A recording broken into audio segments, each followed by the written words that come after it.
The fluorescent light above the back hallway had been flickering for 3 days.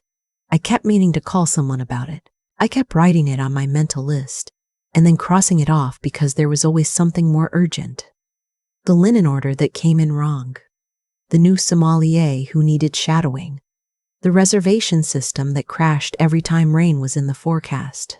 Running a restaurant for 31 years means you learn which problems can wait and which ones will burn the house down if you look away. A flickering light felt like the kind that could wait. I was wrong about that. But I'll get to it. My name is not important. What's important is that I built Harlow's from nothing. Not from a little something. From nothing. I was 32 years old, with $11,000 saved. A lease on a narrow building on Clement Street that smelled like old carpet and someone else's regret. And a recipe for cioppino my grandmother wrote on the back of an envelope that I still have in my nightstand drawer. 31 years later, Harlow's had 14 tables, a wine list that got us into a regional magazine 2 years running, and a reputation in this neighborhood that I wore like a second skin. My daughter-in-law Fiona used to say that I didn't run the restaurant. I was the restaurant. She meant it as a compliment, I think. My son Patrick had been working beside me for 6 years. He was good at it. Not in the instinctive, bone-deep way I was good at it, but in the careful, methodical way that I secretly envied. He could read a spreadsheet the way I could read a dining room. He knew when the food cost was drifting 2% before I did. I had kept him at arm's length from the bigger decisions for too long, and I knew it even as I was doing it. Old habits. Old fear. When you've built something with your own hands, you develop a reflex against letting go of any part of it, even to someone you love. The person I had let in, completely and without enough question, was my general manager. His name was Stuart. He had come to me 12 years ago with a resume from 2 well-regarded restaurants in Chicago, a handshake that felt like a promise, and an ease with people that I recognized as a gift. He handled the floor the way a conductor handles an orchestra, without appearing to do anything at all. Staff liked him. Regulars remember him by name. I gave him more and more responsibility the way you give more water to a plant that keeps growing. It felt like the right thing to do.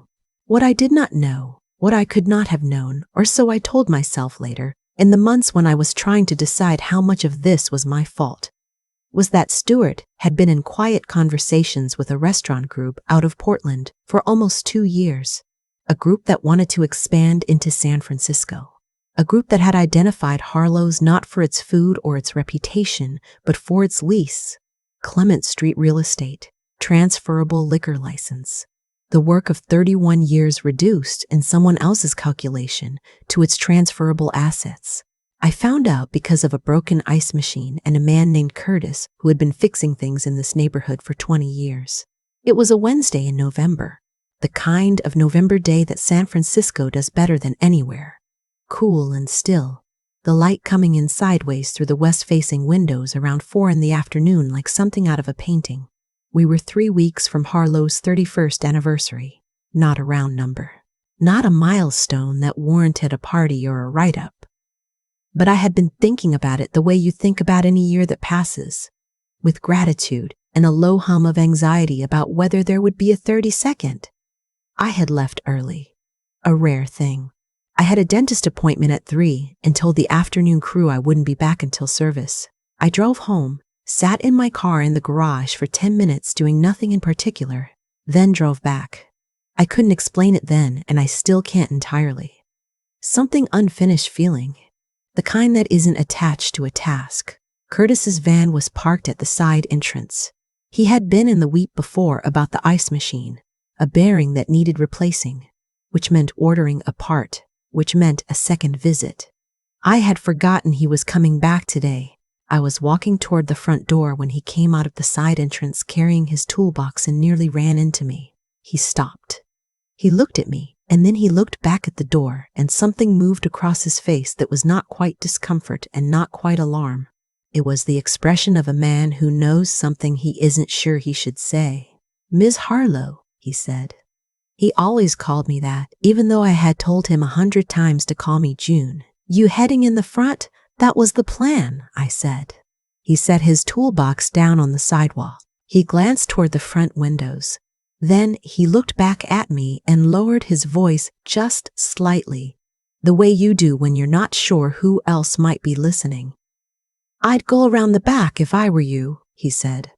"Service entrance, kitchen door." I looked at him. "Why?"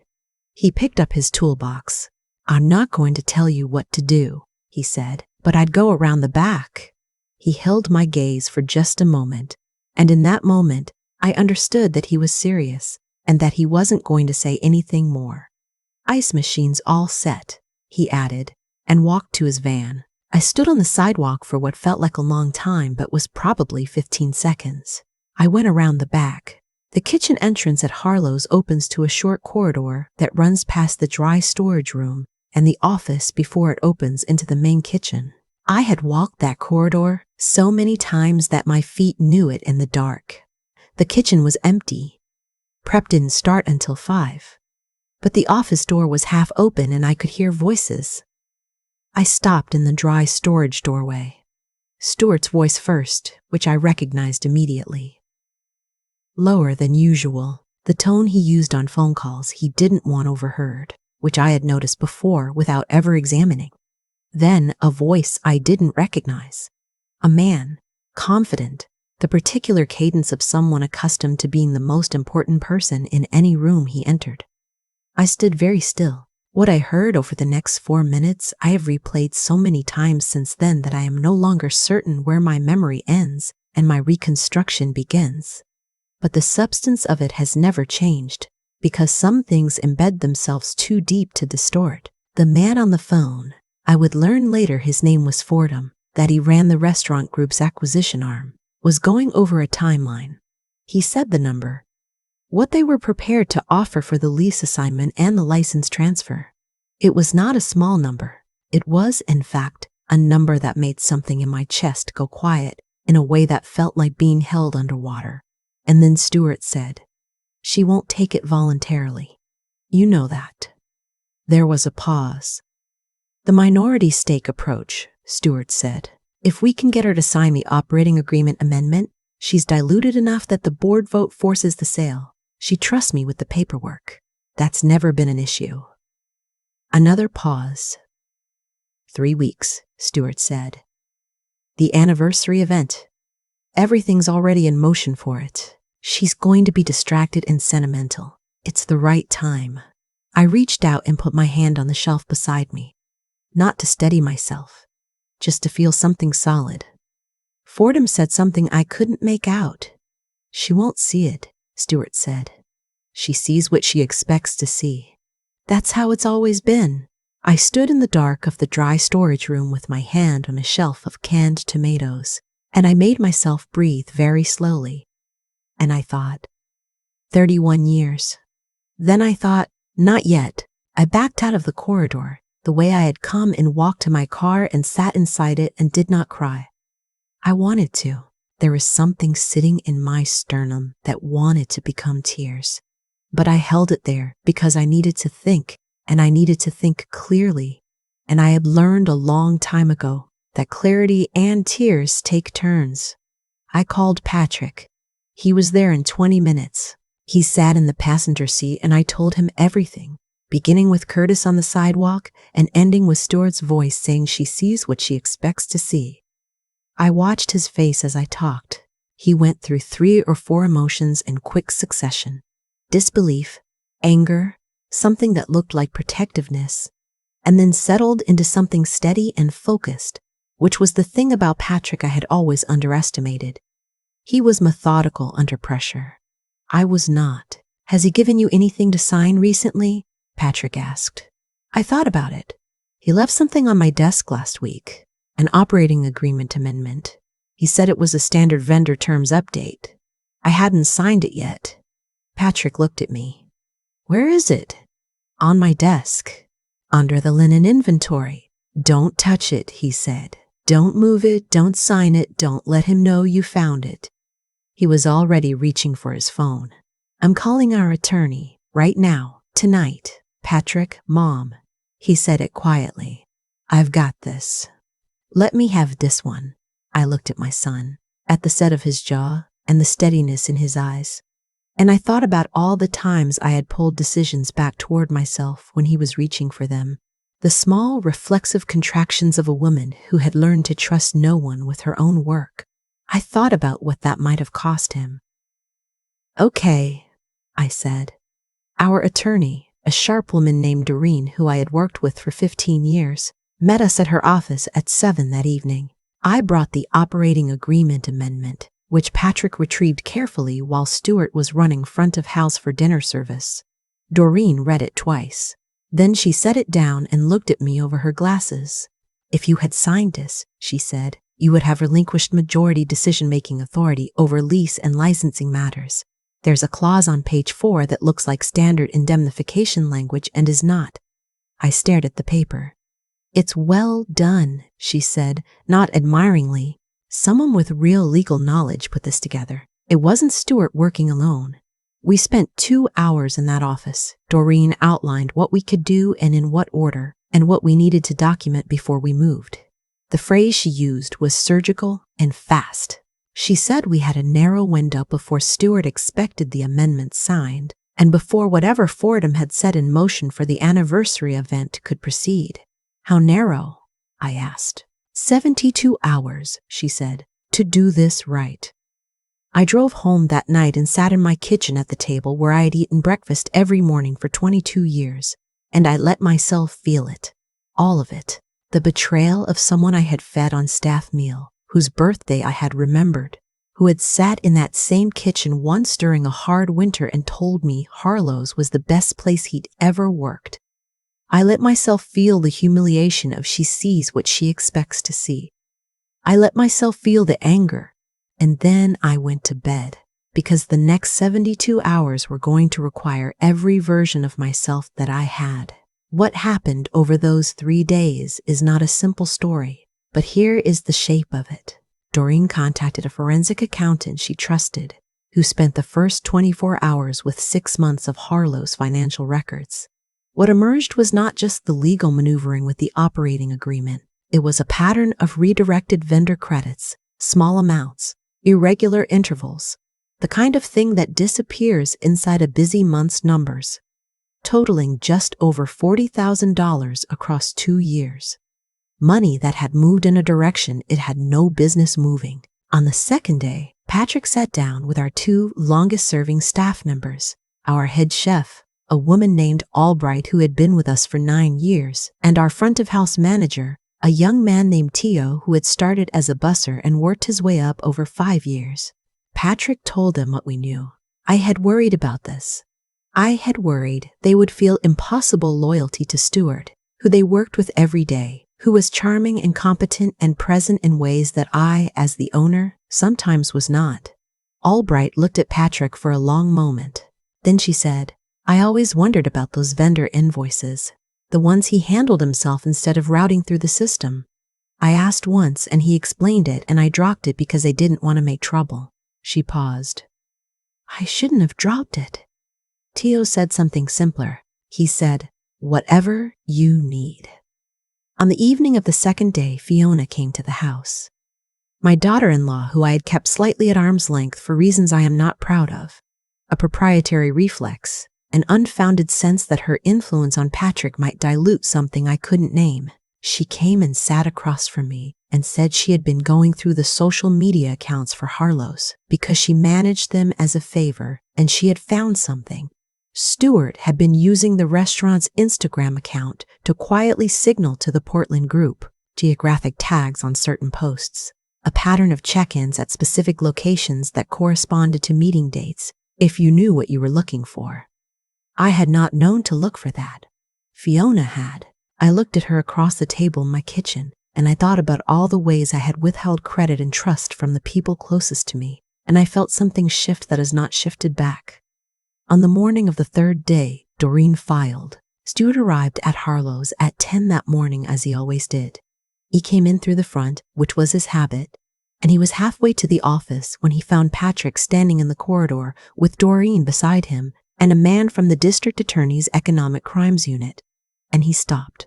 I was in the kitchen. I had chosen not to be in the corridor because I did not trust what I might say. And some things are better handled by the people you have learned to trust. I stood at the pass and listened to the sounds from the corridor, and I thought about the first morning I had ever stood in this building.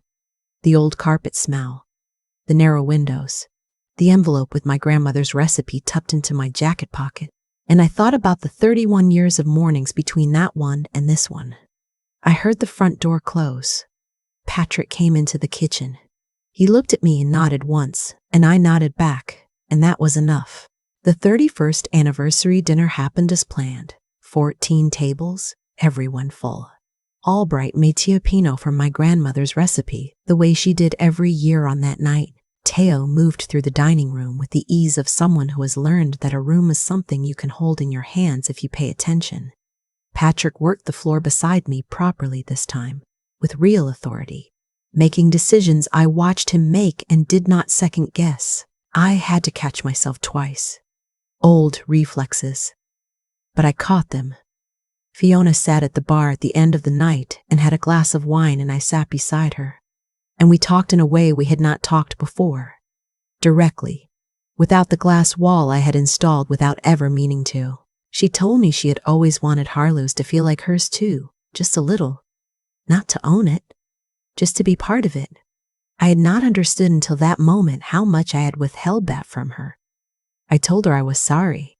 She told me it was okay. I told her it wasn't, not entirely, but that I meant to do better. She raised her glass and I raised mine, and that was the end of that particular conversation, which meant it was also the beginning of a different one. Stewart was terminated, obviously. The civil case is proceeding.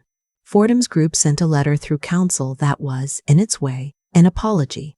The language of people who have been caught trying to do something in the dark and are now very interested in appearing to have always been reasonable. I have not responded to it because Doreen advised me not to, and because I have learned to listen to the people I trust. The operating agreement was reviewed, properly this time by Doreen and by Patrick together. There are changes I have made to how the business is structured, changes that give Patrick the authority he should have had 2 years ago, and that make it significantly harder for one person to hold a quiet conversation with a stranger about the future of something they did not build. I still have my grandmother's recipe in the nightstand drawer.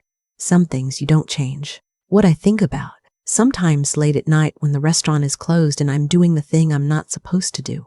Sitting at the kitchen table going over tomorrow's prep list when I should be in bed, is what would have happened if I had walked in through the front door that Wednesday, if Curtis had not been there, or had been there and said nothing. If I had been, for once, exactly on time, 31 years would have become a transaction, a line on someone else's spreadsheet. The cioppino recipe would have ended up in a box in my garage, unreproduced, slowly becoming paper. I don't know why Curtis said what he said to me on that sidewalk.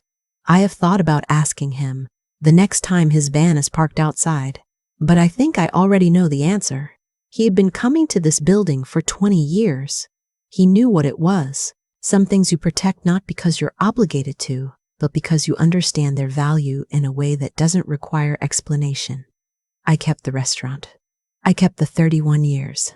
And when I sit in the dining room now, in the afternoon light, and I watch Patrick walk the floor with the ease of someone who has finally been given room to grow, I understand that the thing I almost lost was not just the building, not just the lease, not just the license. It was this. Tell me, if you had been standing in that corridor and heard what I heard, would you have walked back out? Would you have protected the quiet you already had? Or would you have done what I did? Let me know in the comments. I read everyone. I have thought about this a lot since everything happened. Not obsessively. I'm too old and too tired for obsession. But in the quiet way you think about something that rearranged you. Stewart was good at his job. That's the part people don't want to sit with, because it's easier to picture a betrayer as someone who was always obviously wrong. But he wasn't. He was genuinely good at what he did, and for a long time that was real. I think what happened to him was a slow drift, one small rationalization, then another, until the person who first walked into Harlow's with an honest handshake had become someone who could say she sees what she expects to see without flinching. That's not a sudden fall. That's what happens when a person stops holding themselves accountable to anything outside their own convenience. The drift is quiet. That's what makes it dangerous. I was not innocent in this, and I've had to be honest about that. I gave Stuart too much, too unchecked for too long because he made my life easier, and I confused ease with trust. They are not the same thing. Ease is what you feel when someone removes friction. Trust is something you build with evidence, over time, with your eyes open. I had closed my eyes without realizing it.